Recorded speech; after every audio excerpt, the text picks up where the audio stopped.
Bien, salut à tous et bienvenue sur Foot Universel TV, la chaîne qui vous décrypte sans filtre tout le football africain et international. Imaginez, vous gagnez la finale de la CAN sur le terrain, vous soulevez le trophée, tout un pays explose de joie et quelques semaines plus tard, on vous retire ce titre sur tapis vert. C'est exactement ce qui est en train de se passer dans le feuilleton le plus chaud du football africain en ce moment. Aujourd'hui, 28 avril 2026, un nouveau rebondissement majeur vient de tomber.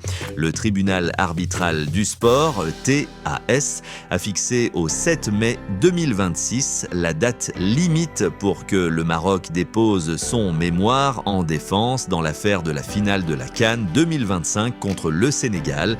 La Fédération sénégalaise de football, FSF, a saisi le TAS et le Maroc doit maintenant répondre. Le titre de champion d'Afrique 2025 est-il vraiment en danger ? Qui va sortir vainqueur de cette bataille juridique ? Restez jusqu'à la fin, on va tout vous expliquer en détail, les faits, le contexte, les enjeux et ce qui pourrait se passer après le 7 mai. Likez la vidéo dès maintenant, activez la cloche et on commence. Remontons un peu dans le temps. La finale de la CAN 2025, organisée au Maroc, oppose les Lions de l'Atlas aux Lions de la Teranga. Sur le terrain, le match est tendu. À un moment donné, les joueurs sénégalais quittent temporairement le terrain pour protester, notamment suite à un pénalty sifflé en faveur du Maroc en fin de match. La Confédération africaine de football, CAF, va considérer cette interruption comme un refus de jouer équivalent à un forfait. Le 17 mars 2026, le jury d'appel de la CAF rend sa décision. Le Sénégal perd la finale sur tapis vert 3-0 et le titre de champion d'Afrique 2025 est officiellement attribué au Maroc. Une décision qui a provoqué une onde de choc énorme à Dakar. La Fédération sénégalaise de football parle d'une décision inique et annonce immédiatement son intention de contester par toutes les voies légales. Le 25 mars 2026, la FSF dépose officiellement son appel devant le tribunal arbitral du sport, TAS, à Lausanne, en Suisse. Elle demande l'annulation de la décision de la CAF et la reconnaissance du Sénégal comme vainqueur légitime de la CAN 2025. Et nous arrivons à l'actualité brûlante d'aujourd'hui. Le TAS, saisi par le Sénégal, a établi un calendrier procédural. Il a fixé au 7 mai 2026 la date limite pour que la Fédération royale marocaine de football, FRMF, dépose son mémoire en défense. C'est une étape cruciale.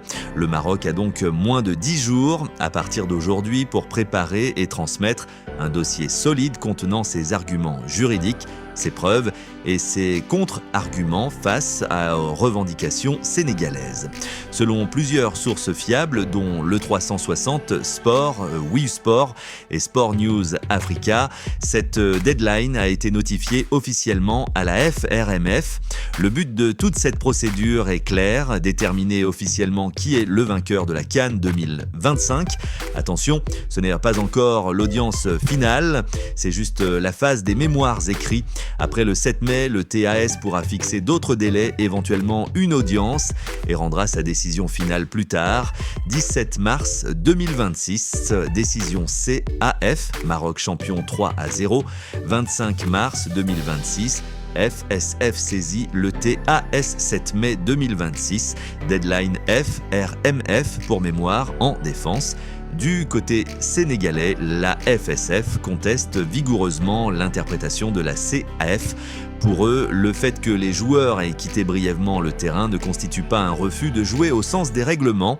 Ils estiment que la décision de la CAF est disproportionnée et qu'elle prive le Sénégal d'une victoire acquise sur le terrain. Certains parlent même d'un score de 1-0 avant les incidents. Ils demandent donc au TAS d'annuler la décision et de les déclarer champions.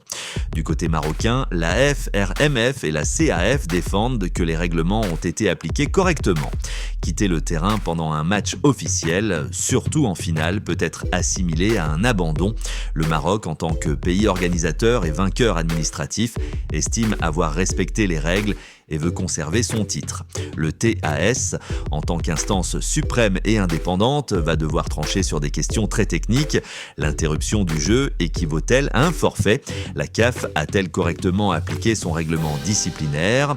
Y a-t-il eu violation des droits de la partie adverse ? Cette affaire dépasse largement le cadre sportif. D'abord le prestige Être champion d'Afrique 2025 change tout pour une fédération, sponsoring, image internationale, motivation des joueurs, recrutement. Ensuite, les conséquences sur la qualification pour les prochaines compétitions et l'image du football africain. Un revirement de situation créerait un précédent énorme. Autre point important, la décision finale du TAS pourrait prendre plusieurs mois, voire 9 à 12 mois selon certains observateurs. Cela signifie que le vainqueur officiel de la CAN 2025 pourrait ne pas être connu avant 2027, bien après la Coupe du Monde 2026. Imaginez, les deux pays pourraient arriver à la Coupe du Monde 2026 avec cette affaire encore pendante.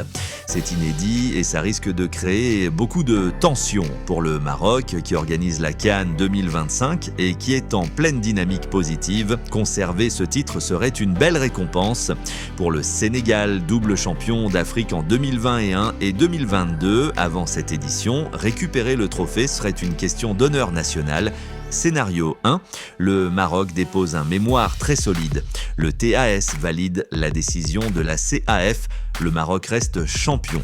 Scénario 2, le TAS trouve des irrégularités dans la procédure CAF. Il peut annuler la décision et soit ordonné de rejouer la finale, très peu probable, soit déclarer le Sénégal vainqueur sur le terrain. Scénario 3, procédure longue avec audience. Le TAS peut aussi demander des mesures provisoires, suspension du titre par exemple, mais c'est rare. Beaucoup d'observateurs s'accordent à dire que cette affaire est complexe et que le TAS va prendre le temps nécessaire pour une décision motivée et incontestable. Cette affaire crée évidemment beaucoup de buzz sur les réseaux sociaux. Au Sénégal comme au Maroc, les supporters sont très remontés. La rivalité entre les deux nations, déjà forte en football, s'en trouve accentuée.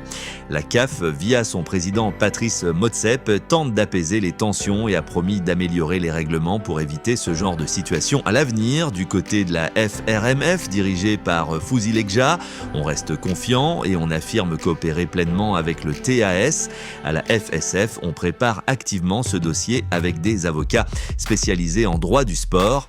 Mais, chers amis, le 7 mai 2026 sera une date à marquer d'une pierre blanche dans l'histoire du football africain. Le Maroc a jusqu'à cette date pour défendre son titre devant la plus haute instance sportive mondiale.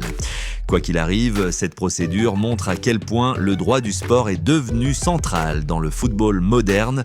Plus que jamais, les décisions ne se prennent plus seulement sur le terrain, mais aussi dans les tribunaux.